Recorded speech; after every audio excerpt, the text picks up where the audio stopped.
أهلا بحضراتكم.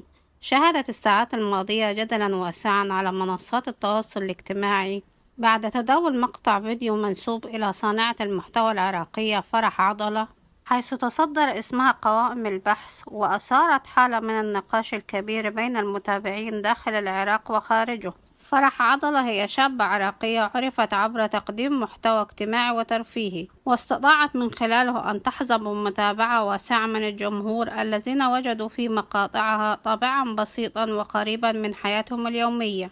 إلا أنها أثارت الجدل مؤخرا بعد تداول الفيديو المنسوب لها على المنصات الرقمية ليصبح محور نقاش واسع، وتعددت الآراء بين من يعتقد أن المقطع حقيقي ومن يرى أنه مفبرك باستخدام تقنيات الذكاء الاصطناعي.